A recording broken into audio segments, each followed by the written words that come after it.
Bueno, vamos a hablar de edificios digitales y tendencias de los mismos, donde incluye lo que es el IoT, Internet de las Cosas, y una herramienta muy importante de la que vamos a hablar toda la plática. Son 3 horas que se van a ir rapidísimo. Vamos a hablar de Power over Ethernet. Son 30 minutos nada más, no se crean. Empezamos.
Este video habla un poquito de lo que existe actualmente, de lo que viene, que es el Internet de las Cosas. ¿Qué viene siendo el Internet de las Cosas? Viene siendo dispositivos físicos interconectados que transmiten datos, que transmiten información. Puede ser sensores, automóviles, electrodomésticos, contactos, apagadores, etcétera.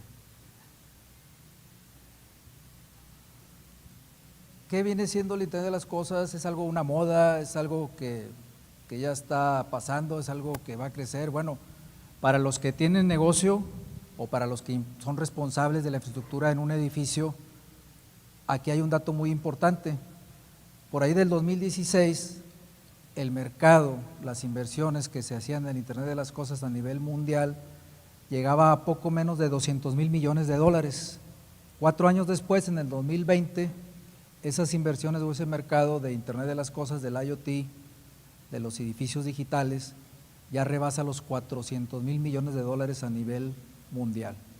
Es una tendencia que llegó para quedarse y donde podemos tener muchas áreas de oportunidad para crecer o desarrollar. ¿En dónde se está enfocando el Internet de las cosas?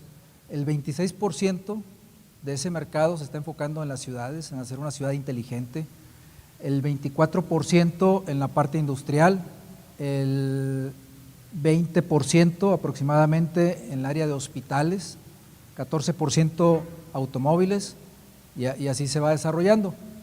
Aquí hay un área que en ese momento dice 20% hospitales, bueno, es un área que todavía está creciendo más debido a la pandemia. Si hubiéramos tenido hospitales conectados al 100%, realmente a lo mejor pudiéramos haber visto otra situación. ¿Por qué un edificio digital? ¿Por qué el Internet de las cosas? Bueno, una razón muy importante es el ahorro de energía. Al tener un edificio digital, un edificio inteligente, al implementar Internet de las cosas, se han hecho estudios donde en la parte de climatización podemos ahorrar en energía hasta un 18%. En la parte de iluminación, tener iluminación inteligente hasta un 33% y en cargas generales hasta un 28%. Contaminamos menos, ahorramos dinero. Pero también se han encontrado otros beneficios no monetarios o no energéticos, que es la productividad en los trabajadores en las oficinas. Al estar en un entorno más cómodo, más adecuado a ese oficinista, a esa persona, bueno, se ha detectado que la productividad de los trabajadores aumenta. Por otro lado, también en la parte de salud, como lo comentábamos, podemos estar monitoreando al paciente de manera más eficiente en el momento y tomar las decisiones más adecuadas instantáneamente sin esperar a que pase tiempo. Y la comodidad, obviamente, como ya lo vimos en el video. ¿Qué infraestructura se tomó para poder implementar Internet de las cosas o realizar un edificio digital en infraestructura, en edificios que ya existían desde hace años? Bueno, se determinó que la mejor infraestructura para poder llevar a cabo el IoT venía siendo la infraestructura de Ethernet, el cableado estructurado, no el cableado eléctrico, el cableado estructurado. ¿Por qué? Porque tiene capacidad, aparte de transmitir información, aparte de transmitir datos, tiene la capacidad de poder transmitir energía, que le llamamos Power over Ethernet, energía a través de la red. Otro punto importante es que la comunicación en una infraestructura de Ethernet puede ser alámbrica o inalámbrica. Y el tercer punto, pues que ya cuenta con un diseño estandarizado, ya hay estándares, ya hay implementaciones que son las mismas en un edificio aquí en México, en Estados Unidos o en cualquier otra parte. Entonces son reglas que se pueden adaptar. Vamos a irnos un poquito atrás, antes de meternos a fondo y hablar un poquito de la historia de estas redes Ethernet, donde involucra el cable UTP, el cable de par trenzado. Por ahí hace 140 años aproximadamente, un señor llamado Graham Bell lo inventó en 1881 y a finales de los 80s, principios de los 90s, a alguien se le ocurrió interconectar las computadoras utilizando este cable. Se vino la velocidad de 10 megabits, 100 megabits, 1 gigabit. Entonces, alguien llegó a pensar que ya era el final del cable UTP. Hubo fabricantes que le apostaron a la fibra óptica hasta el escritorio, que dijeron que el cable UTP ya iba a desaparecer, y algunos de esos fabricantes diseñaron conectores RJ45, su patch cord, etcétera, toda la comunicación con fibra. Bueno, algunos de esos fabricantes ya no están en el mercado. Hubo también, me tocó en Monterrey, yo vengo de Monterrey, un banco, una torre de 15 pisos, también tomaron la decisión, creyeron que el cobre iba a desaparecer, el cableado UTP, quitaron ese cableado del edificio, instalaron todo fibra óptica, miles de dólares de inversión, y bueno, pasaron los años y esa fibra se tuvo que retirar y volver al cobre. ¿Por qué? Porque el cobre siguió avanzando y por ahí en los 2000, a principios de este milenio, surge la telefonía IP, las cámaras IP, sensores, access point, más trabajo y más implementaciones para el cableado estructurado, para el cableado Ethernet. Y no conforme con eso, a principios de estos años, de esta década, pues ya también se le agrega una tarea más, que es manejar la iluminación. A través del cableado de Ethernet ya también podemos alimentar la iluminación, utilizando obviamente la iluminación LED. Ya conociendo esto, bueno, tenemos que saber también qué tipo de solución implementar para ese edificio digital, para ese Internet de las cosas, dependiendo de lo que vayamos a requerir o a instalar. En el caso, por ejemplo, aquí nos indica, en el caso de video, el video demanda mucho ancho de banda, tenemos que estar pensando en una infraestructura que sea capaz de soportar un ancho de banda muy alto. En la parte de abajo nos indica, por ejemplo, para alimentar la iluminación o climatización. Bueno, ahí estamos pensando en una red de Ethernet de un ancho de banda menor. Estamos hablando aquí, por ejemplo, 10 megabits, algo por el estilo. Por otro lado, hablando de energía, hay áreas con alto consumo de energía, por ejemplo, si queremos alimentar la iluminación, las cámaras de seguridad con motor a través del cableado Ethernet, tendremos que estar pensando en implementar una red de Ethernet de alta capacidad de energía.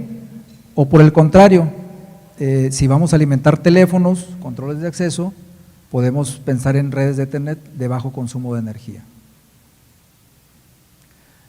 Conociendo eso, si nos llega a tocar implementar una red nueva en algún edificio, bueno, tenemos varios sistemas, por decir, del lado izquierdo estamos viendo un ejemplo de alto ancho de banda, alto consumo de energía. La sugerencia de Leviton y también de organismos internacionales como la TIA es instalar una solución categoría 6A. En el caso de que tengamos bajo consumo de ancho de banda como el del centro, pero alto consumo de energía, podemos igual instalar categoría 6A o categoría 5E, pero con un diámetro de cobre alto. Entre mayor sea la categoría, mayor el performance y mayor las capacidades que tiene esa red de Ethernet.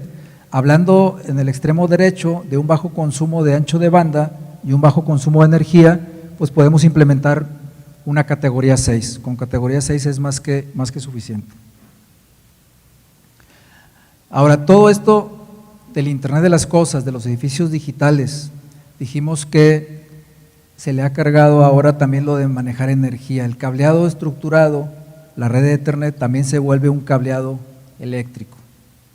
Podemos manejar hasta 100 watts de potencia en un nodo. Entonces, 100 watts es demasiada potencia, genera calor, genera mucho calor y obviamente pues alto nivel de amperaje o de corriente. Aquí hay una pregunta que nos debemos de hacer: ¿es peligroso o no es peligroso manejar el Power over Ethernet sobre una red de cableado estructurado, una red de Ethernet? Este texto que está aquí lo saqué de la página de Fluke, son fabricantes de equipo de monitoreo de escaneo de red, no es de Leviton. ¿Y qué nos dice Fluke? Nos dice que un incendio es teóricamente posible en el peor de los escenarios. No se asusten, no hay que tener miedo. Realmente esto sucedería si no cumplimos los estándares o si no estamos adquiriendo productos que están fabricados bajo estándares. Es el mensaje que les quiero dar. Un ejemplo muy importante lo pone aquí Fluke, dice: si estamos utilizando un cableado fuera de estándar, como mucho que hay en el mercado que se llama CCA, es una tecnología que se llama CCA, que alguien la inventó, pero realmente no cumple con las normas internacionales, estándares internacionales, sí pudiera haber este peligro. El mensaje que les quiero dar es: si van a implementar una red nueva, traten de que no sea esta tecnología y pídanle al que se las venda, al que se las está promoviendo, pídanle los certificados, no del fabricante, no de Leviton, no de la otra marca de al lado, que sean certificados externos que avalen que esa marca está cumpliendo con lo que dice. Entonces, es importantísimo. Para los que alguna vez han instalado o para los que supervisan las instalaciones y cuidan mucho la estética en una red, les traigo una muy mala noticia. Aquí tenemos imágenes de diferentes tipos de arreglos de cable, dependiendo de la categoría, desde 5E hasta categoría 8. La mala noticia que les tengo es que a partir de la categoría 6A, por lo mismo que los cables ya pueden manejar hasta 100 watts de potencia y que se genera mucha calor, los cables deben ser instalados sin peinar, sin arreglar.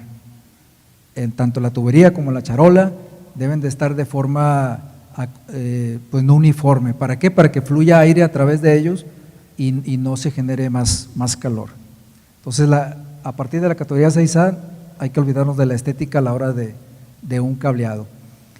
Una empresa que se llama Nexans hizo un estudio de calor en los diferentes tipos de cableados de categoría 5E hasta categoría 6A y descubrió que en mazos de 100 cables, de 100 nodos, la temperatura aumenta al doble de una categoría 6A a un 5E. Un 5E la temperatura aumentaba a 14 grados, en una categoría 6A la temperatura al manejar energía, manejar Power over Ethernet, aumentaba solo 7 grados. Por eso la recomendación, he escuchado algunos comentarios donde me dicen, oye, yo con categoría 5 es más que suficiente porque estamos pensando nada más, tenemos el chip de que nada más va a transmitir datos, pero como ahora ya sabemos que también transmite energía, la recomendación es instalar en instalaciones nuevas categoría 6A o mayor, precisamente para esa parte de la temperatura. Aparte de cuidar el cable, tenemos también que cuidar la conectividad. Sí, los conectores también deben de estar preparados para disipar ese calor. Aquí la recomendación de nosotros es tratar de implementar conectores que su cuerpo sea metálico. El metal disipa el calor más que el plástico un 53% superior. Entonces es importante también contar con conectores metálicos y sobre todo, y muy importante, que chequemos la ficha técnica de ese conector, debe estar en internet, lo googleamos y debe de aparecer, que cumpla con el estándar IEC 60512. Al cumplir con ese estándar, sabemos que está preparado para poder manejar energía, para poder manejar hasta 100 watts. Estamos diciendo que estamos manejando electricidad. ¿Qué pasa cuando desconectas un abanico, una televisión en tu casa? Si tienes la luz apagada, vas a ver un pequeño chispazo. Bueno, lo mismo va a suceder con la red de Ethernet. Al estar desconectando y desconectando los nodos, se generan chispazos y esos chispazos comienzan a dañar los conectores, las líneas de comunicación. Y a la larga vas a tener problemas con la transmisión de tus datos. Leviton acaba de sacar una patente que le llamamos fuerza de retención, donde los pines de conexiones de nuestros conectores siempre están en la misma posición y la parte de la comunicación de datos se hace en un área donde el chispazo no se genera. El chispazo siempre va a existir, se empiezan a carbonizar los hilos, los conectores, pero con esta patente de Leviton lo que hacemos es que esa carbonización se da en la parte de afuera del conector. Cuando entra por completo, se hace por completo el contacto del jack con el plug, esa área de contacto está completamente limpia. Siempre vamos a asegurar que los datos se transmitan al 100%. Otra cosa que hay que cuidar con los edificios digitales son los espacios. De por sí los arquitectos nos restringen mucho los espacios a la hora de diseñar un edificio. Bueno, resulta que ahora con los edificios digitales o el Internet de las cosas tenemos que considerar un 33% más de espacio para poder ir adecuando los otros segmentos que se agregan al IoT, como por ejemplo, como lo decíamos, la parte de la iluminación.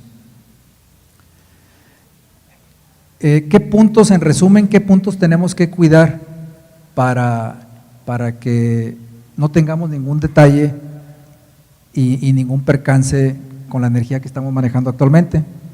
La TIA recomienda que utilicemos categoría 6A o superior, como lo comentábamos. El calibre del cobre, tanto de los patch core como de los canales de Ethernet, debe ser un calibre superior, calibre 23 o mayor. Y sobre todo, cuidar lo que antes nada más se cuidaba en los cables eléctricos, ahora también hay que cuidar la temperatura, hay que checar la ficha técnica del cable o físicamente checar el cable y que diga que está preparado para soportar temperaturas de 70 grados centígrados a 90 grados centígrados. Los que por ahí vienen del mundo también eléctrico se van a dar cuenta que aquí ya está habiendo una convergencia en la parte de cableado estructurado y la parte eléctrica. Otro punto que tenemos que cuidar, dijimos lo de los arreglos de los cables, no mayor a un 50% de la capacidad de la canalización para que pueda haber flujo de aire y no haya un sobrecalentamiento en la red y los conectores. En resumen, ya olvidándonos un poquito de todo esto, el punto más importante o los puntos más importantes, olvidando ya de lo demás porque es difícil tenerlo en la mente, es cumplir con el estándar TIA 569 al momento de realizar trayectorias de canalización. No nada más cuidar el cableado, cuidar que esa canalización esté cumpliendo con los estándares para que el día de mañana no llegue a interferir con el cableado. Cuidar también el estándar 568C, que es de los componentes, que nos dice que los componentes realmente cumplen con lo que están diciendo, realmente están preparados para manejar 100 watts de potencia. Y bueno, cumplir también con el IEC 60512, que es el diseño en los conectores.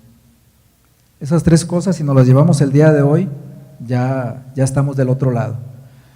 Y bueno, por último, cuidar que también ese fabricante que estén ustedes adquiriendo, aunque no sea Leviton, que sea otro, que tenga pruebas de laboratorio externas que se llaman ETL. Cumpliendo con la ETL, pueden estar tranquilos de que están comprando un producto que no les va a dar ningún problema y bueno, implementar correctamente, ¿verdad? De nada sirve todo esto si al final hacemos lo que está en la imagen.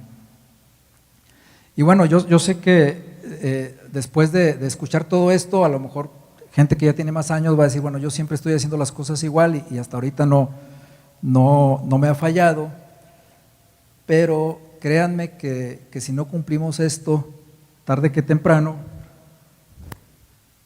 nos va a fallar, se va a caer esa red. ¿Y qué es lo que va a pasar? El paciente que estaba conectado a ese respirador, a ese monitoreo de su corazón,